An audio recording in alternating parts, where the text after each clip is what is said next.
And as I remember, I think I did ask him, "Are you Muslim?" And he said, "Yes." So he said, "Are you Muslim?" to me. I said, "No." And I said, "Can I be Muslim?" And he said, "Yes." I was thinking, is it possible for a white guy like me to abandon what my mum and dad have taught me and take up something completely new to me? Wasn't finding any joy in Christianity or Judaism. Inshallah, if Allah wills, keep on the path that I'm on until the day I die. My name is James Abbott. I was born in Stamford in Lincolnshire. I went to I think it was an Anglican school, a Christian school, and Sunday school also. As a teenager, I went to a secondary school. But then I started to lose my religion, my Christianity. When my parents split up, around about that time, I started looking for something deeper in my life. And I turned to New Age philosophy. This was very fascinating for me at the time, talking about sort of the cosmological. So I didn't have much success with it. I took up Christianity again and started going to church and started reading the New Testament, which I also found very fascinating, some of the teachings. But again, I couldn't put them into practice in my modern day life.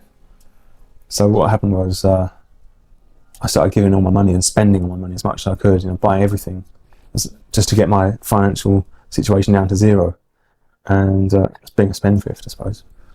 I couldn't keep this up for very long because obviously money was running out, and I started taking communion at the church, and this led to drinking more alcohol, which I hadn't been doing for a long time. I met a couple of Christian friends and also a Jewish boy, for a drink one night, and I'd been very impressed by an article in The Guardian about Messianic Jews, and I was thinking maybe this is the path for me. And so I asked this Jewish lad, what would it take to be a Messianic Jew? And he said, you'd have to abandon the idea that Jesus is the Son of God. So I did, and so I abandoned Christianity at that point and started to experiment with Judaism. So I was wearing, the black clothes as much as I could, and trying to live by the teachings of the Old Testament, the Torah as we have it today. The first 5 books of Moses in the Old Testament, where he instructs the children of Israel to offer countless sacrifices, burnt offerings and whole offerings of lambs, goats, sheep, cows, oxen, also grain offerings, flour offerings, bread offerings, and also libations upon libations of wine. I took this to mean that I should consume as much of these things as possible, morning and evening. So there I was, making as much unleavened bread as possible, cooking lamb dishes, mince, and red wine as much as possible. And I was living with my mother at the time, and she was vegetarian, and she didn't drink alcohol. And I was annoying her greatly. She would wake up in the morning and there would be the smell of fried and roasted lamb coming from the kitchen, and wine, and she got so anxious about me. And I couldn't keep annoying her like this indefinitely. So I knew something was wrong. I was just unaware of what it was, and I didn't know how to progress or anything. So there I was one evening, without a job, without faith, near alcoholic, and I came across my friend Hussein. Back to my date of reversion. The night was an autumn night. For me, it was pretty much an ordinary walk. This time I hadn't had a bottle of wine, but I was still sort of delirious. I'd never noticed it before, but there was this kebab trailer, as I say, parked next to a pub, and this guy was serving kebabs. I guessed he must be Islamic from the way he appeared, and as I remember, I think I did ask him, "Are you Muslim?" And he said, yes. So he said, are you Muslim to me? I said, no. And I said, can I be Muslim? And he said, yes. I was thinking, is it possible for a white guy like me to abandon what my mum and dad have taught me and, take up something completely new to me? Beforehand, I'd been at college and I had a friend who was Muslim for a short period, and he was telling me a little bit about it all. But I'd never really researched into it at all. I was fascinated by religion, the monotheistic religions, and wasn't finding any joy in Christianity or Judaism.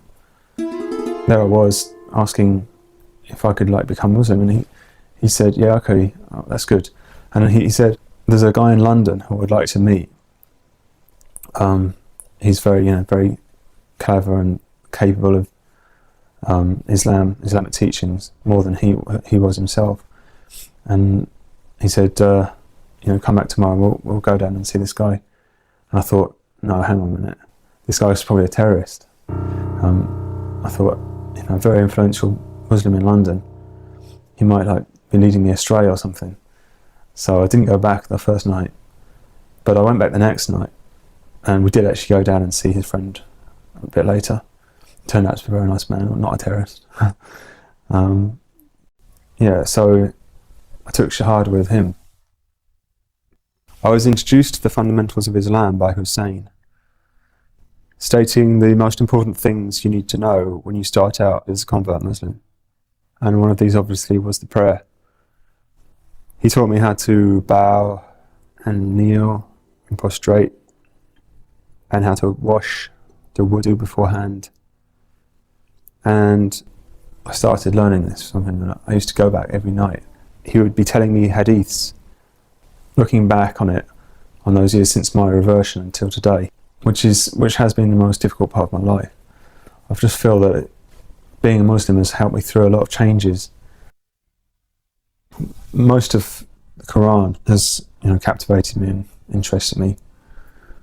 In particular, I'd say in Surah Al-Fatiha, the first surah, first chapter, has been most important because it's the foundation of prayer, and it's obviously central to all schools of thought in Islam. Personally, I think that Moses ﷺ was Muslim. Not only Moses ﷺ, but also Jesus ﷺ, and also Abraham and Noah, peace be upon them all. There's a verse that says we make no distinction between any of the prophets. So we have to follow these wonderful men who delivered the message of Allah to various peoples at various times. These things, they've shaped my understanding of the world as well.